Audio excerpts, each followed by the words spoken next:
Drama के start में हम हमारी हीरोइन लिन को देखते हैं जिसे गाड़ी ने टक्कर मार दी थी। उस गाड़ी में से एक लेडी और उसका बॉडीगार्ड उसकी हेल्प के लिए आते हैं। उस लेडी के पास एक बच्ची की फोटो गिर जाती है। लिन देखती है कि उसकी और उस बच्ची की बॉडी पर बर्थ मार्क सेम था। वो सोचती है कि ऐसे कैसे हो सकता है। अब सीन शिफ्ट होता है और पास में दिखाया जाता है जहाँ पर लिन एक फैक्ट्री में बैरल उठाने का काम करती है। वो एक साथ बहुत से बैरल आराम से उठाकर ज़्यादा से ज़्यादा पैसे कमाने की कोशिश कर रही थी, लेकिन उसके कोवर्कर को ये बात बिल्कुल भी अच्छी नहीं लगती क्योंकि उसकी वजह से उन सबकी नौकरी खतरे में थी। लिन आज का हिसाब करते हुए काफ़ी खुश हो रही थी, तभी उसके पास डॉक्टर का कॉल आता है। वो जल्दी से भागते हुए हॉस्पिटल पहुंचती है और डॉक्टर से अपने भाई के बारे में पूछने लगती है। उसे इतना परेशान देखकर डॉक्टर कहते हैं कि तुम्हारे भाई की कंडीशन दिन पर दिन खराब होती जा रही है। अगर तुम उसे जिंदा देखना चाहती हो तो तुम्हें जल्द से जल्द उसकी सर्जरी करवा देना चाहिए। सर्जरी में कम से कम 1 मिलियन का खर्चा आएगा। जो सुनकर वो तो परेशान होने लगती है और कहती कि मेरे पास तो इतने पैसे नहीं है, अब मैं क्या करूँ। डॉक्टर कहते कि अगर तुम्हारे पास पैसे नहीं है तो पहले जमा कर लो, हम इसमें तुम्हारी कोई भी हेल्प नहीं कर सकते हैं। तभी लिन उनके पैर पकड़कर रोने लगती है और बताती है कि मेरी फैमिली में सिर्फ मेरा भाई ही है, अगर वो भी नहीं रहा तो मैं अकेली पड़ जाऊंगी, प्लीज़ आप मेरी हेल्प कर दीजिए। इसके बदले मैं कुछ भी करने को तैयार हूँ। जो सुनकर डॉक्टर कहता है कि क्या तुम कुछ भी कर सकती हो, और वो लिन को गलत तरीके से टच करने की कोशिश करता है जिस वजह से लिन उसे धक्का देकर गिरा देती है। तभी उसे एहसास होता है कि उसने ये क्या कर दिया। वो जल्दी से डॉक्टर की हेल्प करने जाती है और उसे माफ़ी मांगने लगती है। डॉक्टर गुस्से में वहाँ से जाने लगता है, तभी लिन उनका कोट पकड़कर रोकने की कोशिश करती है। इसी चक्कर में वो उनके कपड़े फाड़ देती है। अब ये देखकर तो डॉक्टर को और भी ज़्यादा गुस्सा आ जाता है और वो सिक्योरिटी गार्ड को बुलाने लगता है। तभी वहाँ पर एक लड़की आती है और कहती है कि मैं इसके बदले 1 मिलियन दूंगी। लिन खुश होते हुए कहने लगती है कि सिस्टर नैना, तुम तो मेरे साथ ऑर्फनेज में रहती थी ना, फिर तुम यहाँ पर कैसे हैं। नैना लिन को अपने से दूर करते हुए कहती है कि मुझे सिस्टर मत कहो, मैं अभी जियांग ग्रुप की सबसे बड़ी बेटी हूँ। लिन उसका हाथ पकड़ते हुए उसे थैंक यू कहती है और कहती है कि मैं तुम्हारे पैसे वापस कर दूंगी, जिस पर नैना कहती कि इसकी ज़रूरत नहीं, साव मेरा भी तो भाई है। लिन कहने लगती है कि तुमने मेरा जेट पेंडेंट चुरा लिया था, लेकिन कोई बात नहीं, कम से कम आज तुमने मेरी हेल्प तो की। जो सुनकर नैना याद करती है कि कैसे वो उस जेट पेंडेंट की वजह से जियांग फैमिली की बेटी बन पाई थी।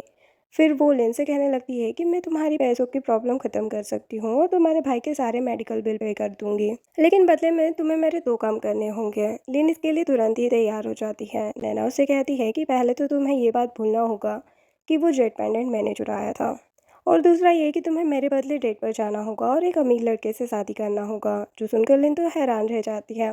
नेक्स्ट सीन में हम एक रिच मैन को देखते हैं जो व्हील चेयर पर एक लड़की से मिलने आया था। ये लड़की और कोई नहीं बल्कि लिन थी, और ये लड़का हमारा हीरो लू होता है।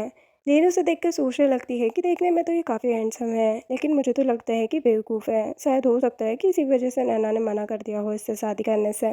लिन उससे कहने लगती है कि मैं जियांग फैमिली की दूसरी बेटी हूँ। जो सुनकर लू कहता है कि एक मिनट, मैंने तो सुना था कि जियांग फैमिली में सिर्फ एक बेटी है।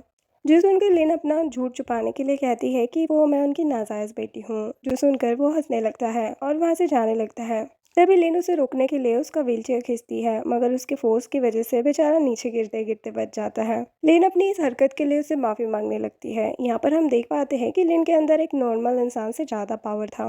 वो लू को चेक करने के लिए उसे व्हीलचेयर से उठा लेती है, जो देखकर वो तो बेचारा डरने लग जाता है और अपने बॉडीगार्ड को हेल्प करने के लिए कहता है। जब वो उसे बचाने जाता है तब लिन साइड हो जाती है और बेचारा बॉडीगार्ड नीचे गिर जाता है। लू अपनी जान की भीख मांगते हुए उसे वापस से व्हीलचेयर पर बिठाने के लिए कहता है। लिन उसे व्हीलचेयर पर रखते हुए उसके काफ़ी करीब चली जाती है।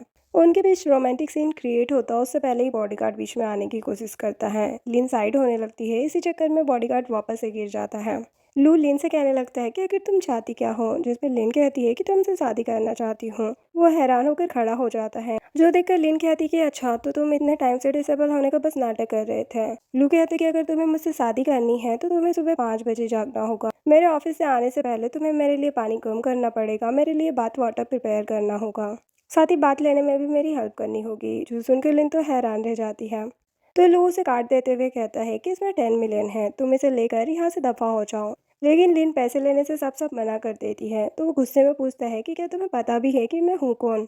क्या तुम्हें सच में लू के बारे में कुछ भी नहीं पता। जो भी लड़की मेरी लाइफ में आएगी वो या तो अपना हाथ या अपना पैर खो देगी, क्या तुम्हें डर नहीं लगता।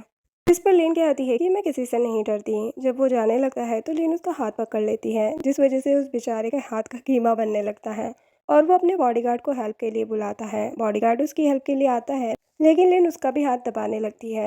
देन उन दोनों को छोड़ते हुए कहने लगती है कि मेरी सिस्टर ने कहा है तो अब तो मुझे अपना प्रॉमिस पूरा करना ही होगा, तो मैं तुमसे शादी कर कर ही रहूंगी। ऐसा कहते हुए वो अपने शर्ट के स्लीव्स ऊपर करती है।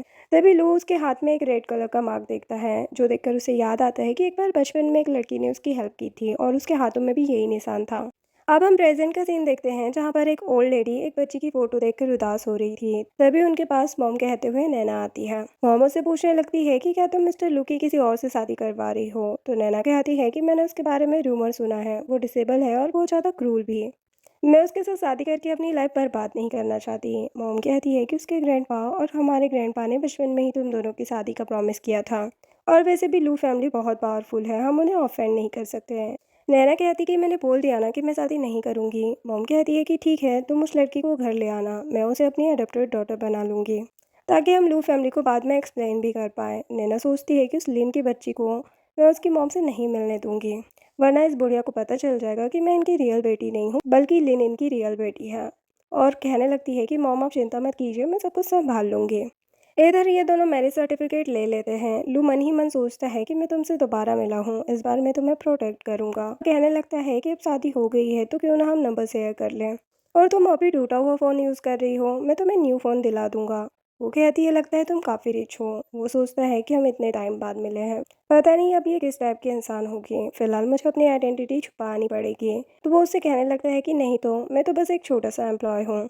लेन कहती कि और नहीं तो क्या, तुम किसी तरफ से यंग मास्टर जैसे तो नहीं दिखते हैं, और वहाँ से जाने लगती है। लेकिन वो गिरने वाली होती है, तभी लू उसे संभाल लेता है। तो लिन उससे दूर होकर जल्दी से वहाँ से भाग जाती है। देन वो एक स्टोर में जाती है, जहाँ पर स्टाफ कहती कि तुम्हें क्या चाहिए, हमारा स्टोर बाकियों से अलग है, कोई भी एरा गेरा इसे अफोर्ड नहीं कर सकता। कुछ लेना ना हो तो तुम जा सकती हो। लेकिन लिन उसे इग्नोर करके ड्रेसेस देखने लग जाती है। तभी वहाँ पर नैना भी आ जाती है, जो सोचती है कि इस लग्जरी स्टोर में ये क्या कर रही है। लेकिन नैना से कहने लगती है कि तुम यहाँ पर, हम दोनों को सेम ड्रेस पसंद आई है, लगता है हमारी चॉइस बिल्कुल एक जैसी है।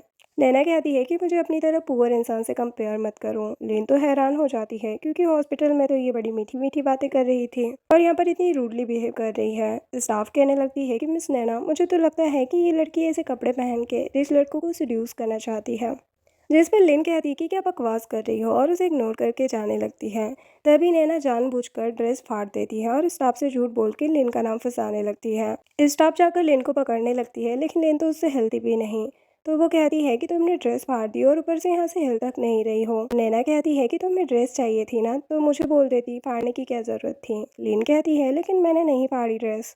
नैना कहती है कि ब्रांडेड ड्रेस तुम अफोर्ड नहीं कर पाओगी, इसीलिए तुमने गुस्से में फाड़ दी होगी। लेकिन मैं तुम पर दया कर रही हूँ, अगर तुम अपनी गलती मान लेती हो तो मैं उस ड्रेस के पैसे दे दूंगी। लेन कहती है कि जब मैंने ड्रेस फाड़ी ही नहीं तो मैं गलती क्यों मानूं, और वहाँ से जाने लगती है। लेकिन स्टाफ बहुत सारे सिक्योरिटी गार्ड को बुला लेती है। इतने सारे होने की वजह से लिन खुद को छुड़ा नहीं पा रही थी। तभी वहाँ पर उसका हस्बैंड पहुँच जाता है, जो कहता है कि रुको। लेकिन स्टाफ और नैना को लगता है कि ये कोई मामूली इंसान होगा। तो नैना लू से कहने लगती है कि तुम्हें पता भी है मैं कौन हूँ, जियांग फैमिली की बड़ी बेटी। तुम्हारे जैसा पुअर लड़का मेरा मुकाबला नहीं कर सकता। वो कहता है कि अपनी आंखें ध्यान से खोल के देखो। स्टाफ कहने लगती है कि ये तो लू फैमिली का ब्लैक कार्ड है। लिन तो एकदम हैरान हो जाती है कि इसके पास लू फैमिली का ब्लैक कार्ड क्या कर रहा है। नैना सोचती है कि अच्छा, तो ये क्रूवल लू फैमिली का यंग मास्टर है, जिससे मेरी एंगेजमेंट हुई थी। यहाँ पर लू सिक्योरिटी गार्ड पे चिल्लाने लगता है, तो वो लोग लिन को छोड़ देते हैं। फिर वो कहता है कि अब से इस शहर में दिख मत जाना, और कहता है कि जियांग फैमिली और लू फैमिली में फ्रेंडशिप होने की वजह से इस बार मैं तुम्हें छोड़ रहा हूँ, लेकिन अगर दोबारा से इसे बुली किया तो शहर से बाहर फिकवा दूंगा। और लिन को पकड़ कर ले जाता है। नैना सोचती है लगता है इसके क्रूल होने के रूमर्स थे, बस मैं इस लिन की बच्ची को लू फैमिली की लग्जरी लाइफ नहीं जीने दूंगी, वरना कहीं इसे पता न चल जाए कि ये जियांग फैमिली की रियल बेटी है। और अपनी मॉम से कहने लगती है कि मॉम, मुझे मिस्टर लू से शादी करनी है। मॉम कहती है कि तुम तो उसे क्रूल आदमी बता रही थी ना। नैना कहती है कि वो बस एक र्यूमर था, ना कि सच। वो तो बहुत ज़्यादा हैंडसम और पावरफुल है, मैं उस लिन की बच्ची को लू को नहीं दे सकती। मॉम प्लीज़ अपनी बेटी की हेल्प करो ना। मॉम कहती है लेकिन उसने तो ऑलरेडी किसी और से शादी कर ली है ना। तो नैना कहती है कि फिर उनका डिवोर्स करवा दो। मेरा मतलब है कि मैं लू की पर्सनल सेक्रेटरी बनना चाहती हूँ, प्लीज़ इसमें मेरी हेल्प कर दो ना। नेक्स्ट सीन में ड्राइवर मॉम से कह रहा होता है कि आपने अभी तक अपनी बेटी की बचपन की फ़ोटो रख के रखी है। मिस जियांग, आप सच में बहुत अच्छी मॉम है। मॉम कहती है कि ऑर्फनेज में जब मैं उससे मिली थी तो उसकी बॉडी पर बर्थ मार्क नहीं था, लेकिन फिर तुमने याद दिलाया कि बड़े होकर बच्चों के बर्थ मार्क चले जाते हैं। लेकिन मैं हैरान हूँ कि नैना बचपन की तरह काइंड और इनोसेंट नहीं रही। तभी उनकी कार से लिन का एक्सीडेंट हो जाता है। मॉम कहती है कि बच्ची तुम ठीक तो हो ना, मैं तुम्हें हॉस्पिटल ले चलती हूँ। ये वही स्टार्टिंग वाला सीन होता है जहाँ पर लिन देखती है कि इस बच्ची का बर्थ मार्क उसके बर्थ मार्क जैसा ही है और वो बेहोश हो जाती है। वो लोग उसे जल्दी से हॉस्पिटल लेकर आते हैं और मॉम उसे हिट करने के लिए सॉरी कहने लगती है। लिन सोचती है कि सेम बर्थ मार्क वाली फ़ोटो इनके पास कैसे आई, कहीं ये मेरे बायोलॉजिकल पेरेंट्स को जानते तो नहीं। पूछने लगती है कि वो फ़ोटो। मॉम कहती है कि वो मेरी बेटी की बचपन की फ़ोटो है और उसके कहने पर दिखाने लगती है। तभी नर्स आकर कहती है कि चिंता मत करिए, आपकी बेटी ठीक है। मॉम कहती है कि ठीक है। लिन सोचती है लगता है आंटी को ये फ़ोटो बहुत ज़्यादा प्रीशियस है, मैं ना देखूँ तो ही अच्छा होगा। काश मेरी भी मॉम होती। मॉम उससे पूछती है कि तुम्हारा नाम क्या है और तुम्हारे पेरेंट्स को मैं बुला लेती हूँ। तो वो बताती है कि मेरा नाम लिन है और मैं ऑर्फनेज में बड़ी हुई हूँ। जो सुनकर मॉम कहती है कि क्या कोइंसिडेंट है, मेरी बेटी भी ऑर्फनेज में बड़ी हुई थी, वो वहीं पर हमें मिली। बचपन में वो खो गई थी जिसके बाद वहीं पर हमें मिली थी। तो लिन पूछती है कि आपकी बेटी का क्या नाम है। मॉम बताती है कि उसका नाम नैना है। लिन कहती है कि मैं और नैना तो सेम ऑर्फनेज में बड़े हुए हैं। मॉम कहती है कि ये तो अच्छी बात है, तुम दोनों तो फ्रेंड्स हो। तुम जब तक सही से ठीक नहीं हो जाती तब तक हमारे साथ घर पर रह सकती हो। लिन मना कर रही थी लेकिन मॉम के बार बार कहने पर मान जाती है। मॉम उसे अपने साथ लेकर जा रही थी लेकिन लू उन्हें जाते हुए देख लेता है और सोचता है कि लिन जियांग फैमिली में क्यों जा रही है। जैसे ही वो लोग घर पर आते हैं तो सर्वेंट उनका वेलकम करते हैं। लेकिन नैना जब लिन को देखती है तो हैरान होते हुए पूछने लगती कि तुम यहाँ पर क्या कर रही हो। मॉम कहती है कि अपनी फ्रेंड को देखकर इतनी हैरान क्यों हो गई हो, मैं इसे घर पर लेकर आई हूँ। नैना सोचती है कि कहीं मॉम को इसकी ट्रू आइडेंटिटी पता न चल जाए, मुझे इसे जियांग फैमिली में रुकने नहीं देना चाहिए। फिर वो बिजनेस ट्रिप पर जा रही होती है, इसलिए नैना को लिन का ध्यान रखने के लिए बोलकर चली जाती है कि ये हमारी गेस्ट है, इसका अच्छे से ध्यान रखना। लेकिन मॉम के जाते ही वो लिन से कहती है कि भले ही तुम जियांग फैमिली में रह रही हो लेकिन इस फैमिली की मेंबर नहीं हो। और मैट से कहती है कि इससे पूरे घर के पोछे लगवाना, ये जितना ज़्यादा बुली होगी मुझे उतना ही मज़ा आएगा। उसके चाहते ही मैड लिन से कहती है कि चलो जल्दी अब पोछा लगाना स्टार्ट करो। लिन कहती है कि मैं क्यों पोछे लगाऊं। मैड कहती है कि मैंने बोल दिया ना और उसे धक्का देने लगती है। लेकिन लिन तो हिलती भी नहीं है और कहती है कि तमीज से पेश आओ वरना मार खाओगी। मैड कहती है कि तुम क्या इस घर में फ्री में रहना चाहती हो, काम तो करना पड़ेगा ना। जो सुनकर लिन भी पोछा लगाने लग जाती है। मैड कहती है कि अच्छे से लगाना, एक भी दाग नहीं रहना चाहिए। दूसरी मैड आपस में बातें कर रही थी कि जियांग फैमिली का घर इतना ज़्यादा बड़ा है, ये अकेली पोछे लगाते लगाते बेहोश हो जाएगी। लेकिन वो मैड उन पर चिल्ला पड़ती है और लिन के हाथ पे पैर रख देती है। लिन को दर्द हो रहा था जिस वजह से वो अपना हाथ हटाती है। तो मैड सोचती है कि नॉर्मल इंसान इतने बड़े घर में पोछा लगा के बेहोश हो जाते हैं। जैसे ही लिन खड़ी होती है उसका सर भी चकराने लगा और वो बेहोश होकर गिर जाती है। तभी लू उसे पकड़ लेता है और मैट पर चिल्लाने लगता है। मैट कहती है कि ये लड़का अंदर कैसे आया। लू का असिस्टेंट कहता है कि बॉस ये आपको जंगली बोल रही है। मैट को कहता है कि ध्यान से सुनो, तुम्हें पता नहीं है कि ये है कौन। मैट कहने लगती है कि मुझे फ़र्क नहीं पड़ता, जियांग फैमिली शहर की सेकेंड रिचेस्ट फैमिली है। लू फैमिली के अलावा कोई भी हमसे पंगा नहीं ले सकता। लू लिन को गोद में उठाकर ले जाने लगता है। तभी वहाँ पर नैना भी आ जाती है। मैड उसे शिकायत करने लगती है। उसे देखकर नैना तो हैरान हो जाती है। दूसरी मैड कहती है कि अच्छा तो ये लू फैमिली के वारिस हैं जो कि इतने ज़्यादा हैंडसम हैं। अब लू को देखकर नैना उस मैड को थप्पड़ लगा देती है और जियांग फैमिली से बाहर निकाल देती है। और लू से कहने लगती है कि गलत मत समझना, मैंने अपनी सिस्टर लिन से काम करने से मना किया था लेकिन ये मेरी सुनती ही नहीं है। जब मैं यहाँ पर नहीं थी तो मैड ने इसे बुली किया होगा। लू कहता है कि इसका रूम कहाँ पर है और उसे साइड हटाकर लिन को ले जाकर उसके रूम में लिटा देता है और उसके हाथ पर चोट भी लग गई थी तो वो मेडिसिन लगा के उसे किस करता है। जब वो बाहर जाने लगता है तब नैना उसका हाथ पकड़ने लगी थी और कहती कि आज जो कुछ भी हो वो गलतफहमी थी। लेकिन लू उसकी एक बात नहीं सुनता और अपना हाथ छुड़ाता है। तो वो कहने लगती है कि मैं अपनी सिस्टर का अच्छे से ध्यान रखूंगी, दोबारा ऐसा नहीं होगा। लू कहता है कि याद रखना लिन मेरी वाइफ है, अगर किसी ने उसे हाथ लगाने की भी कोशिश की तो मैं उसे शहर से बाहर फिकवा दूंगा। और वहाँ से चला जाता है। उसके जाते ही नैना सभी मैट पर चिल्लाने लगती है। उधर लिन उठकर देखती है कि किसी ने उसकी चोट पर मेडिसिन लगा दी है और शायद उसने लू की आवाज़ सुनी थी। देन जैसे ही वो बाहर आती है तो मैट्स उसे अच्छे से बिहेव करने लगी थी। लेकिन नैना से पूछती है कि ये सब क्या हो रहा है। नैना कहती है कि जो मैट तुम्हें बुली कर रही थी मैंने उसे बाहर निकाल दिया है, तुम मुझसे गुस्सा तो नहीं होना। लिन कहती कि नहीं तो, और सोचती है कि मुझे इससे दूर ही रहना होगा। देन वो अपने भाई साओ से हॉस्पिटल मिलने के लिए जाती है जहाँ पर वो कहता है कि सिस्टर मेरी वजह से तुम्हें ये सब सहना पड़ रहा है, मेरा इलाज कराने के चक्कर में तुमने फाइटिंग भी छोड़ दी, कॉलेज भी कंप्लीट नहीं कर पाई।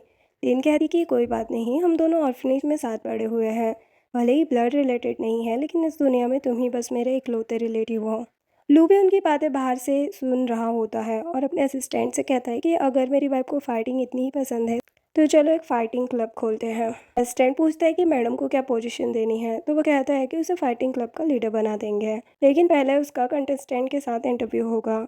देन वो फ़ोन करता है तो लिन बाहर आती है, लेकिन उसे देखकर डर गई थी और उसे देखकर कहती है कि मिस्टर लू तुम यहाँ पर। तो वो कहता है कि शादी होने के बाद भी तुम मुझे मिस्टर लू क्यों बोल रही हो, मुझे हॉबी कहो। तो वो मुंह बनाती है, तो वो कहता है कि चलो ठीक है लू ही बोल दो। तो वो कहती है कि ओके लू। वो उसके क्लोज होता है तो वो नर्वस होने लगी थी, लेकिन वो की निकालते हुए कहता है कि अब हम दोनों की शादी हो गई है तो हमें साथ रहना चाहिए, वाइवा कॉलोनी में हमारा घर है। वो कहती है कि इस कॉलोनी में तो 2 मिलियन से कम के घर नहीं मिलते हैं और सोचती है कि अब तो मुझ पर कर्जा हो जाएगा। लू बताता है कि मैंने वो घर खरीदा नहीं है, मेरे ग्रैंडपा का पुराना घर है। ये बोलकर वहां से चला जाता है। लिन अपना सामान लेकर उस घर में आती है, लेकिन तभी वहां पर एक आदमी आ जाता है और कहता है कि तुमने जो घर खरीदा है ये रहे उसके कॉन्ट्रैक्ट पेपर्स। लिन तो उसकी बातें सुनकर हैरान हो जाती है। फिर वो लू से पूछती है कि तुमने ये घर न्यू खरीदा है। वो कहता है कि नहीं तो, और उस आदमी को इशारा करता है। तो वो कहता है कि आपके हस्बैंड ने आपको सरप्राइज देने के लिए घर खरीदा है। लू कहने लगता है कि अरे ये घर मुझे मेरे ग्रैंडपा ने दिया है, बस मैंने थोड़े से पैसे खर्च करके रिनोवेट करवाया है, और उस आदमी को वहां से भगा देता है। लेन कहती है कि अच्छा तो अब तुम्हारे पास पैसे नहीं बचे होंगे ना, इसलिए फ्यूचर में सारे खर्चे मैं संभालूंगी। अभी लिन को कॉल आता है कि लू ग्रुप ने एक नया फाइटिंग क्लब खोला है, तो आप इंटरव्यू के लिए आ सकती है। जो सुनकर लिन तो बहुत ज़्यादा खुश होती है और लू को हक करके कहने लगती है कि पता है बचपन से मुझे फाइटिंग बहुत पसंद है। लू तो स्माइल करते हुए उसकी बातें सुन रहा था। फिर जब उससे सांस नहीं लिया जाता तो कहने लगता है कि तुम बातें करते हुए मेरे बहुत क्लोज आ गई हो। जो सुनकर लिन जल्दी से दूर हो जाती है। नेक्स्ट डे लिन इंटरव्यू के लिए आती है तो देखती है कि वहाँ जो कैंडिडेट बैठे हैं वो उसे घूर रहे होते हैं। इनफैक्ट ये सारे फाइटर्स अलग अलग जगह के चैंपियन रह चुके हैं, लेकिन तभी वहाँ पर नेशनल चैंपियन मोमो आती है तो सब लोग खड़े हो जाते हैं सिवाय लिन के। मोमो के साथ वाली लड़की कहने लगती कि तुम्हारी हिम्मत कैसे हुई चैंपियन मोमो की इंसल्ट करने की, तुम कहाँ की चैंपियन हो, तुम तो बस एक छोटे से स्कूल कंपटीशन की चैंपियन हो बस। और फिर सब लोग मिलकर लिन का मजाक उड़ाने लगते हैं कि एक छोटी सी फाइटर चैंपियन मोमो का मुकाबला करेगी। मोमो के साथ वाली लड़की उसे पकड़कर खड़ा करने लगती है, लेकिन लिन उससे हिलती भी नहीं है। मोमो पहले तो गुस्से में आ जाती है, लेकिन फिर कहती है कि तुम्हारे जैसी को मैं टच करूं ये तो तुम डिजर्व नहीं करती। लिन उससे कहने लगती है कि भले ही तुम नेशनल चैंपियन होगी, लेकिन तुम्हारा बिहेवियर बहुत ही ज़्यादा खराब है। मोमो कहती है कि तुम्हारी इतनी हिम्मत, और कहने लगती है कि जो भी इस लड़की को यहाँ से भगाएगा मैं उसे अपना असिस्टेंट बना लूंगी। बॉयज़ कहने लगते हैं कि नेशनल चैंपियन का असिस्टेंट कौन नहीं बनना चाहता, और फिर बॉयज़ आगे आ जाते हैं लिन को मारने के लिए। दूसरी तरफ मिस्टर लू रेडी हो रहा होता है, तभी असिस्टेंट आकर बताता है कि लोग मैडम को पीट रहे हैं। तो कहते हैं कि किसकी इतनी हिम्मत, तो जल्दी से वहाँ पर जाता है, लेकिन वो देखता है कि कुछ लड़के ज़मीन पर गिरे पड़े हैं, क्योंकि लिन ने ही उन लोगों की पिटाई कर दी होती है। तो वो असिस्टेंट से कहता है कि क्या सच में कोई लिन को बुली कर रहा था। असिस्टेंट कहता है कि लगता है मुझसे गलती हो गई थी। अब यहाँ पर सारी गर्ल्स बातें करने लगती है कि इसने तो अकेले ही 5 लड़कों को हरा दिया, लगता है विनर तो यही बनेगी। मोमो लू को देखकर सोचती है कि ये तो मिस्टर लू है, और उससे कहने लगती है कि तुम बिजनेस टाइकून हो ना। वो कहता है कि नहीं तो, मैं तो बस बॉस का स्पेशल असिस्टेंट हूँ। और अपने असिस्टेंट से कहता है कि है ना, तो असिस्टेंट कहता है कि हाँ सही कहा, हमारे बॉस तो इसके जैसे दिखते भी नहीं है, वो तो बहुत ज़्यादा फेमस और हैंडसम है। लेकिन मोमो उसे अच्छे से जानती थी। मोमो उसका हाथ पकड़ के कहने लगती कि तुम ऐसा क्यों बोल रहे हो, देखो ना इस लड़की ने इतने सारे लोगों को बुली किया। लेकिन लू कहता है कि अपनी बकवास बंद करो, पहले तुमने स्टार्ट किया था। बॉस भी शिकायत करने लगते हैं, लेकिन लू को तो सिर्फ लिन की बातों पर भरोसा था, और वो कहते हैं कि जिन जिन लोगों ने फाइट की है मैं उनका इंटरव्यू कैंसिल कर देता हूँ। मोमो कहने लगती है कि हम सब तो मजाक कर रहे थे, तो लिन भी फिर हाँ करने लगी थी। लू लिन से पूछने लगता है कि तुम ठीक तो हो ना, तो वो कहती है कि हाँ मुझे क्या होगा। एक लड़का खड़ा होकर गुस्से में कहता है कि तुम तो हम लोगों से भेदभाव कर रहे हो, उस लड़की को इतने प्यार से समझा रहे हो और हमें पूछ तक नहीं रहे हैं। अगर तुम्हारे बॉस को पता चलेगा तो तुम्हारा क्या होगा। असिस्टेंट उस आदमी का मुंह बंद करके उसे धीरे से बताता है कि ये बॉस है, तो उसकी तो बोलती ही बंद हो जाती है। देन लू लिन को पकड़कर ले जाता है, लेकिन मोमो काफ़ी ज़्यादा जेलस फील कर रही थी और कहती है कि मिस्टर लू तुम सिर्फ मेरे हो। इधर हम लिन को देखते हैं जो पूछती है कि तुम्हारे बॉस गुस्सा तो नहीं होंगे ना, तो वो कहता है कि नहीं मेरी बॉस से अच्छी बनती है, वैसे भी मुझे तुम पर पूरा भरोसा है, तुम मेरी वाइफ जो हो। और उसे किस करने ही वाला था, तभी लिन सब कुछ एक्सप्लेन करने लग जाती है। तो वो उसे पकड़कर फिर से किस करने लगा था, लेकिन तभी बीच में असिस्टेंट टपक पड़ता है, जिसे दोनों ही डर जाते हैं और दूर हट जाते हैं। इसी चक्कर में लिन का सिर लगने से लू नीचे गिर जाता है और उसकी नोज से ब्लड निकलने लगा था। लू ब्लड देखकर बेहोश हो जाता है, तो लिन डरते हुए कहती है कि क्या हुआ है तुम्हें, तो असिस्टेंट एम्बुलेंस को कॉल करता है। हॉस्पिटल में लिन लू की सांसें चेक कर रही थी और कहती कि मैंने ड्रामा में देखा था कि नोज से ब्लड तभी निकलता है जब कोई बीमारी हो। स्टैन सोचता है कि इनकी थोड़ी सी चोट पर मैडम इतनी चिंता कर रही है, जब बॉस को ये बात पता चलेगी तो वो कितने ज़्यादा खुश होंगे। और फिर वो नौटंकी करने लगता है कि बॉस आप मुझे छोड़कर नहीं जा सकते हैं, आपने कहा था कि आप पूरी लाइफ मेरे साथ रहोगे, अब मैं क्या करूँगा। लीन कहती है कि लू तुम मर नहीं सकते, भले ही हमारी फेक मैरिज है लेकिन अभी हमारी शादी को कुछ ही दिन हुए हैं, प्लीज़ मरना मत। स्टैन सोचता है कि अरे यार मैडम ने तो सीरियसली ले लिया, बॉस को पता चला कि मैंने ड्रामा किया तो मुझे छोड़ेंगे नहीं।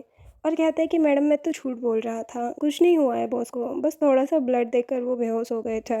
लिन कहती है लेकिन इतना बड़ा इंसान ब्लड देखकर बेहोश कैसे हो सकता है। अभी अचानक से लू उठता है और दोनों से हैरान होकर पूछता है कि तुम रो क्यों रहे हो। वो कहती है कि मुझे लगा कि तुम टपक गए। वो कहता है कि किसने कहा। तो वो असिस्टेंट की तरफ इशारा करती है।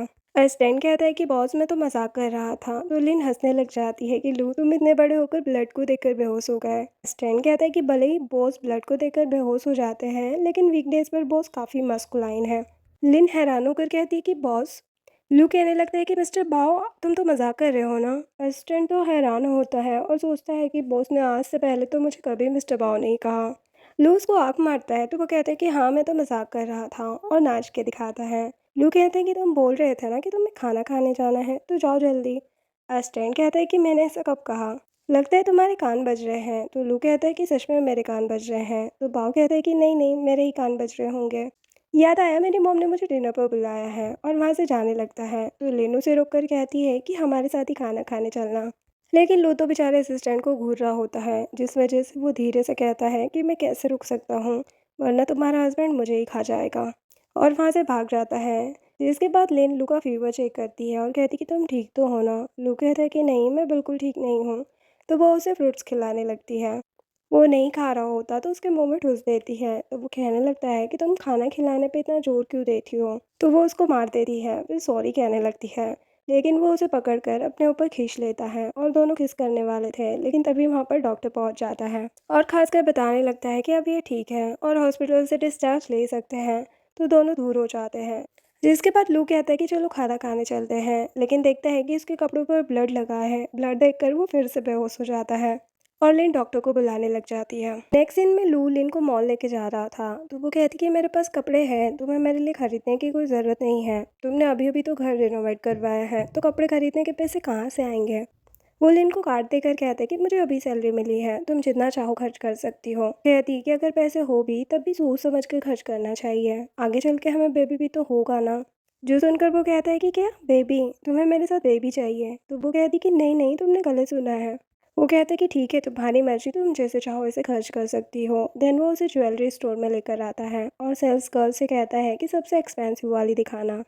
लेन कहती कि मुझे लगता है कि इस स्टोर में बहुत महंगी चीज़ें हैं। सेल्स गर्ल एक डायमंड रिंग दिखाती है।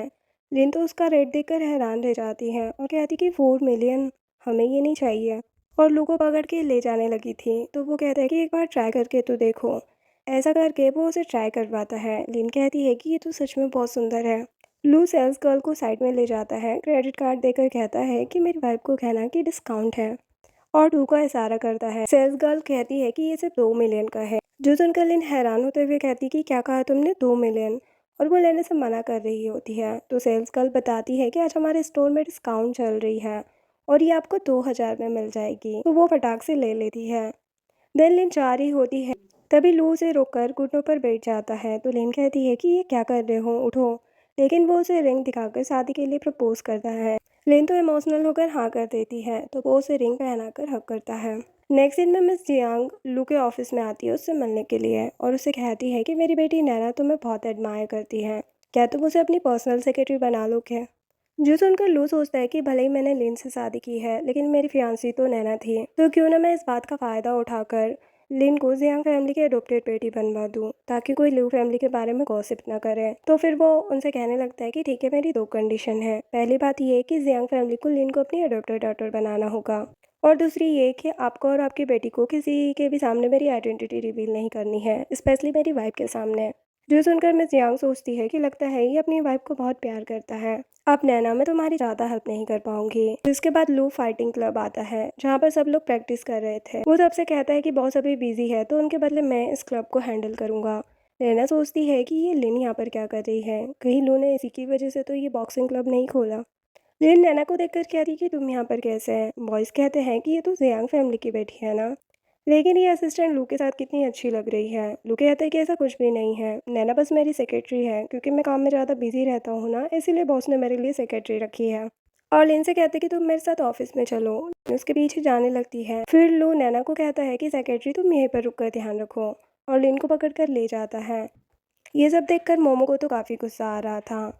नैना कहती है कि क्या मेरे साथ कोऑपरेट करोगी तुम, जिस पर मोमो नैना के साथ हाथ मिला लेती है। दूसरी तरफ लू लिन को पकड़ कर लाता है, लेकिन वो हाथ छुड़ाकर कहती है कि तुम अपनी सेक्रेटरी के पास ही क्यों नहीं चले जाते। लू उससे पूछता है कि कहीं तुम जेलस तो नहीं हो रही हो। लिन उसे दूर करके कहती है कि बिल्कुल नहीं, हमारी शादी तो वैसे भी एक्सीडेंट थी ना, तो जिसे मर्जी लाइक करो, मैं बीच में इंटरफेयर नहीं करूँगी। लू कहता है कि मेरे दिल में बहुत तेज दर्द हो रहा है, तो वो कहती कि सॉरी, लेकिन वो उसे पकड़ कर किस कर देता है।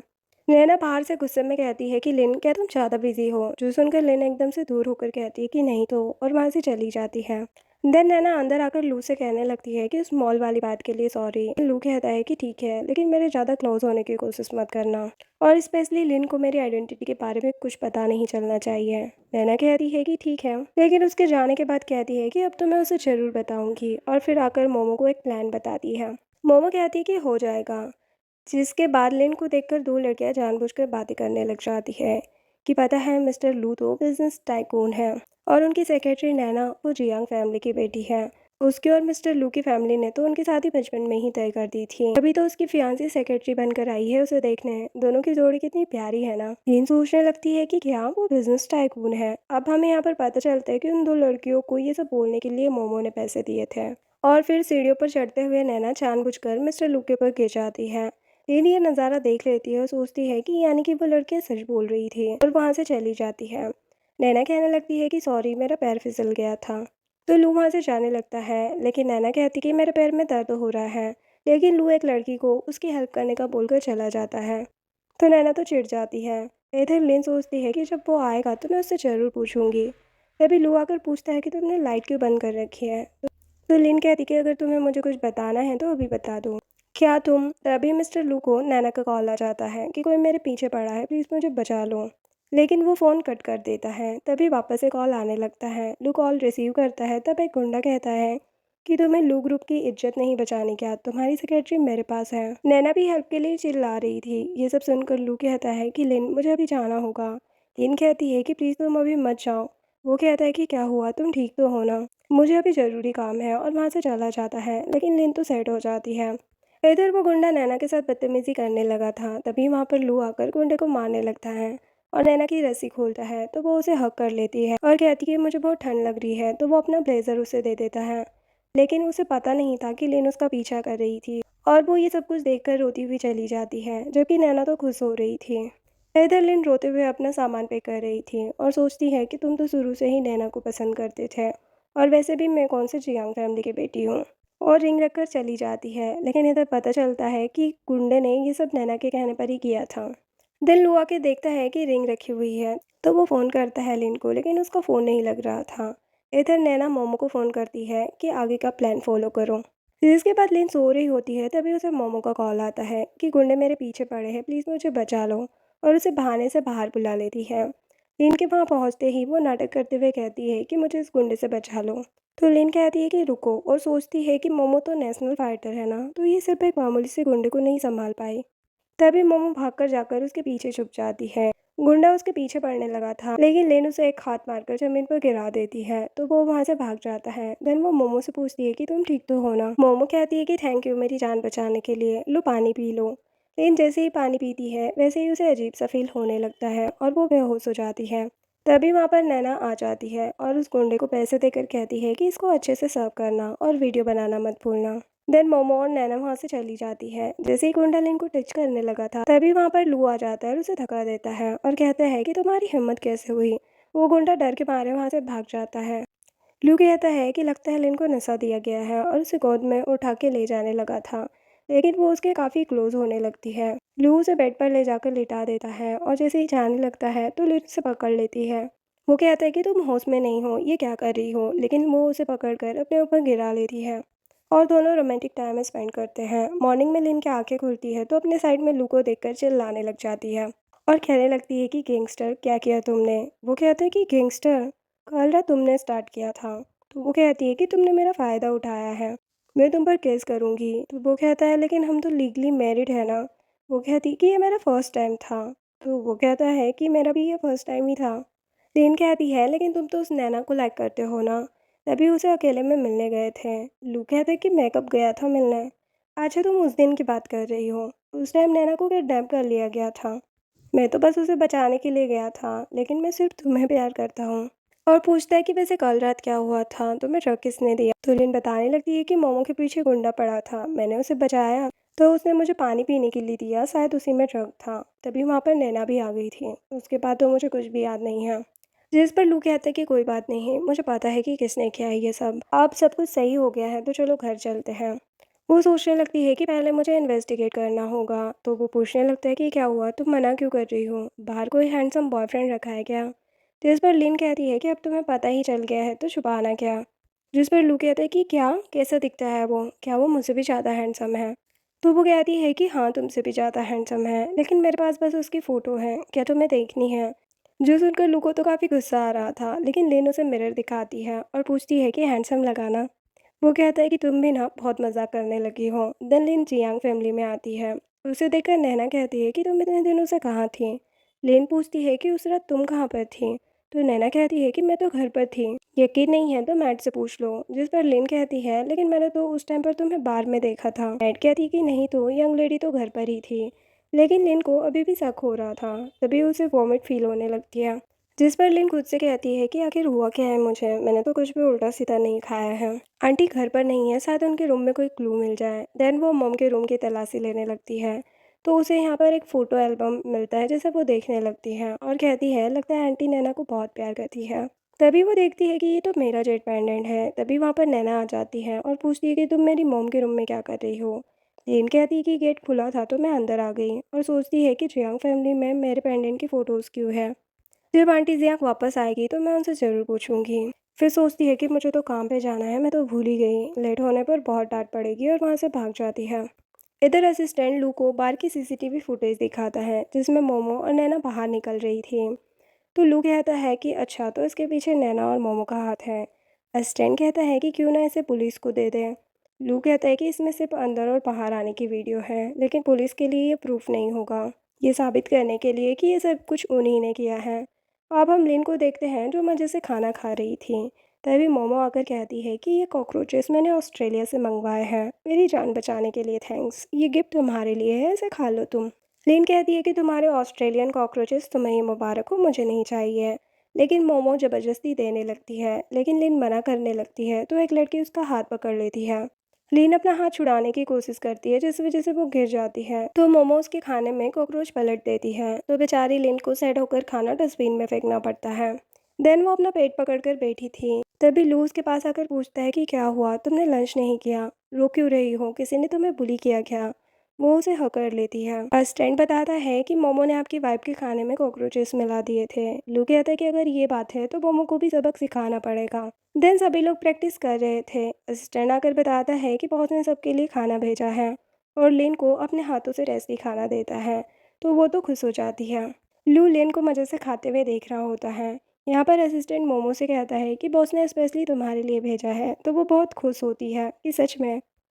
लेकिन असिस्टेंट उसके साथ वाली लड़की को भी वही खाना दे देता है। तो मोमो मुंह बना रही थी, मोमो को उसमें से बदबू आ रही थी। असिस्टेंट सोचता है कि मैडम को तुम कॉकरोच खिलाने वाली थी ना, अब तुम्हें खाने को मिलेंगे।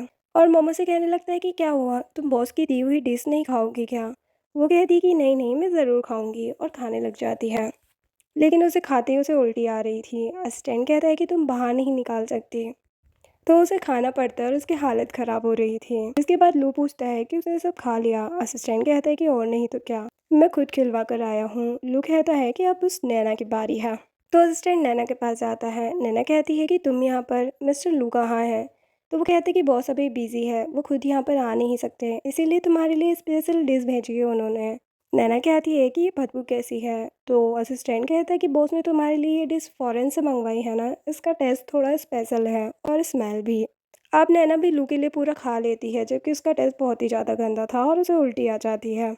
नेक्स्ट सीन में लिन मिस जियांग के वापस आते ही उनसे जेड पेंडेंट के बारे में पूछती है, तो वो बताती है कि वो हमारा जियांग फैमिली का पेंडेंट है। नैना जब छोटी थी तो वो खो गई थी, लेकिन उसके जन्म के टाइम पे ही मैंने उसे जेड पेंडेंट पहना दिया था। जेड पेंडेंट देखकर ही तो हम उसे ऑर्फनेज से ढूंढ पाए थे। जो सुनकर लिन सोचती है कि अगर मैं इन्हें बताऊंगी कि उसने मेरा जेड पेंडेंट चुराया था तो शायद कोई भी मुझ पर भरोसा ना करे। मिस जियांग पूछने लगती कि तुम ठीक तो हो ना, लेकिन लिन सोच रही होती है कि मैंने नैना को अपनी सिस्टर समझा, लेकिन उसने मुझे पागल बनाया। तभी नैना जानबूझकर आकर गिर जाती है और कहने लगती है कि लिन तुमने मुझे गिराया ना, और उसके बाल पकड़ लेती है। नैना उसे मारने की कोशिश करती है, लेकिन लिन उसे ही मुक्का लगा देती है, जिससे कि उसके आइस पे निशान बन गया था। तो मॉम भी नैना को डांटने लगती है और कहती है कि तुमने ही पहले लड़ाई स्टार्ट की थी, तुम्हारी आइस तो पांडा आइस बन गई है। लिन को तो हंसी आ रही थी। जब नैना अपना फेस देखती है तो चिल्लाने लगती है कि मैं तुम्हें छोड़ूंगी नहीं। मॉम कुछ बोलने लगी थी तो वो कहती है कि मेरा बर्थडे आने वाला है, लोग आएंगे, मिस्टर लू भी आएंगे, मैं अपना फेस कैसे दिखाऊंगी उन्हें। मॉम कहती है कि खुद ही संभाल लेना, और लिन भी उसे मुंह बनाते मॉम नैना से कहने लगती है कि वैसे 3 अप्रैल को तुम्हारा बर्थडे है तो तुमने प्रिपरेशन कर ली है ना। लिन हैरान होकर सोचती है कि 3 अप्रैल को तो मेरा बर्थडे होता है, इस नैना का बर्थडे तो 4 मार्च को होता है ना। नैना सोचने लगती है कि कहीं से शक तो नहीं हो गया। मॉम लिन से कहती है कि मैंने तुम्हारे लिए भी ड्रेस अरेंज कर दी है, तुम लू को लेकर आ जाना। दूसरी तरफ असिस्टेंट लू को बताता है कि 3 अप्रैल को नैना का बर्थडे है तो इनविटेशन आया है। मिस्टर लू पहले तो इग्नोर करता है, लेकिन फिर कहता है कि 3 अप्रैल को तो लिन का भी बर्थडे है, तो ठीक है जियांग फैमिली भी चल देंगे। नेक्स्ट सीन में लिन बर्थडे पार्टी में रेडी होकर आती है और सोचती है कि पार्टी तो बहुत ही लग्जरियस है, जो मेरे लिए तो कभी नहीं हो सकती, लेकिन इतनी अच्छी पार्टी में आकर समझो कि मेरी बर्थडे पार्टी है।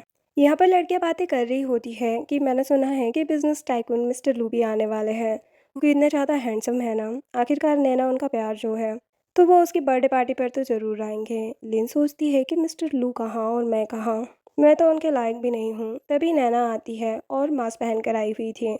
मोम सबसे कहने लगती है कि इसके फेस पर एलर्जी हो गई है, इसीलिए इसने मास्क पहना है। सभी लोग नैना की तारीफें कर रहे थे। लिन सोचती है कि ये कितनी लकी है, कितने लोग इसके बर्थडे सेलिब्रेशन के लिए आए हैं। भले ही मिस जियांग मेरी मोम है, लेकिन मुझ में और नैना में बहुत अंतर है। आंटी जियांग को तो ब्यूटीफुल बेटी चाहिए होगी ना, ना कि मेरे जैसी अगली डकलिंग। यहाँ पर लड़कियाँ लिन को देखकर कहने लगती है कि ये लड़की कौन है, लगता है ज़बरदस्ती गुस्सा आई है। नैना कहती है कि ऐसे मत बोलो, ये भी जियांग फैमिली की गेस्ट है, हम सबको इक्वल ही ट्रीट करते हैं। लड़कियाँ कहने लगती है कि नैना तो बहुत काइंड है, ये अगली डकलिंग की तरह नहीं जो खुद को ब्यूटीफुल समझ रही है।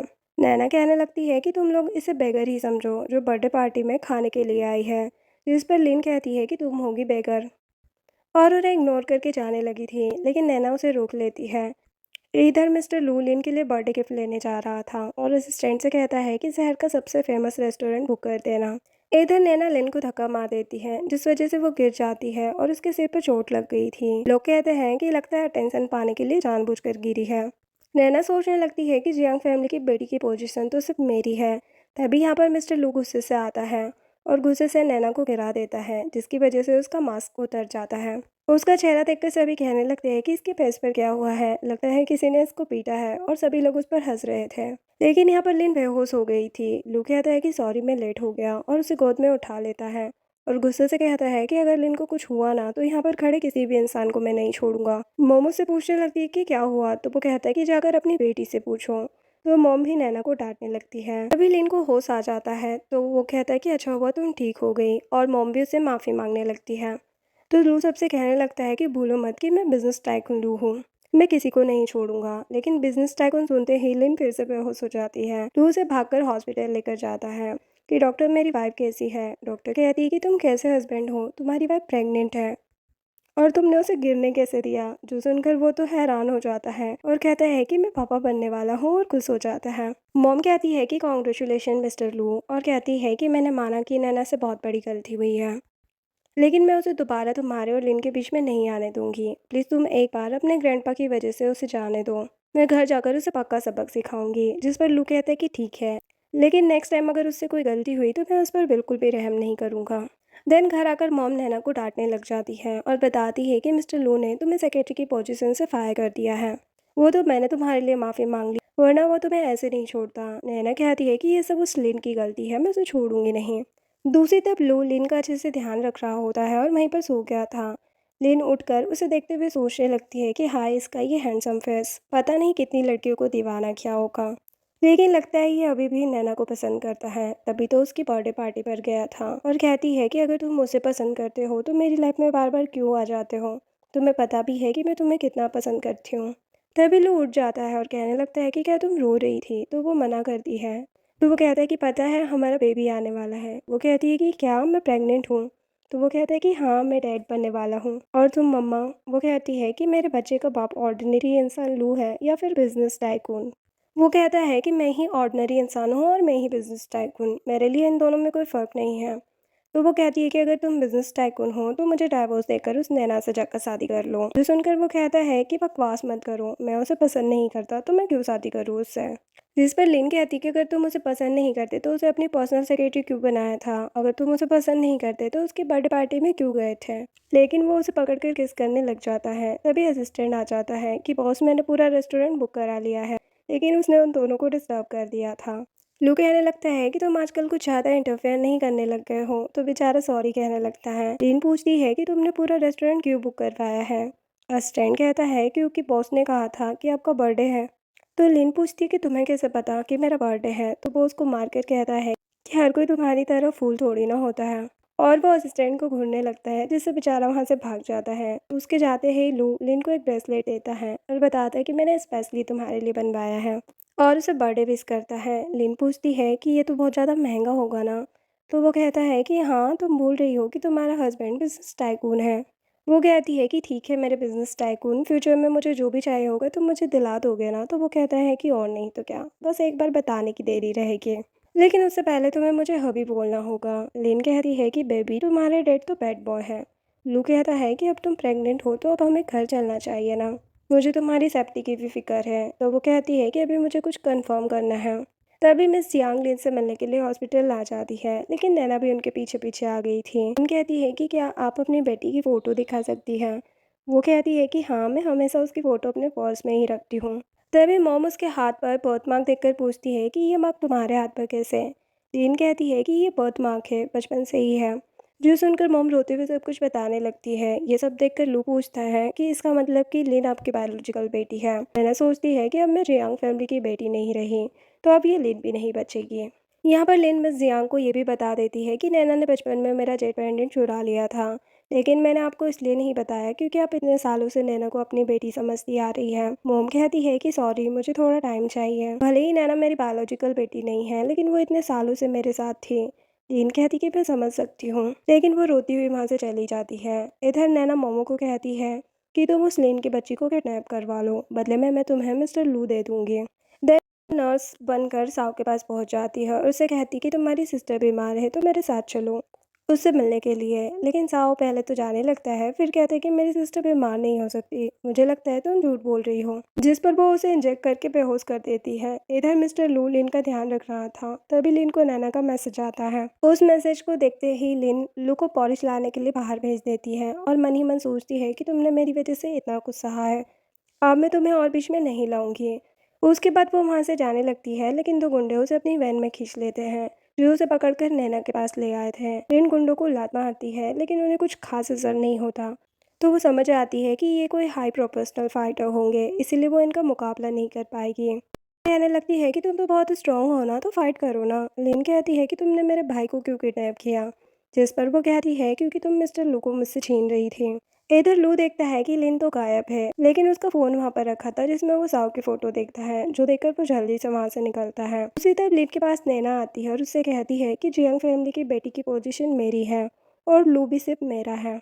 जो सुनकर मोमो कहती है कि मतलब कि तुमने मुझसे झूठ कहा था। तभी एक गुंडा मोमो को पकड़ लेता है। मोमो कहती है कि मैंने तुम दोनों को पैसे दिए थे। गुंडे बताते हैं कि नैना ने हमें तुमसे भी ज्यादा पैसे दिए हैं।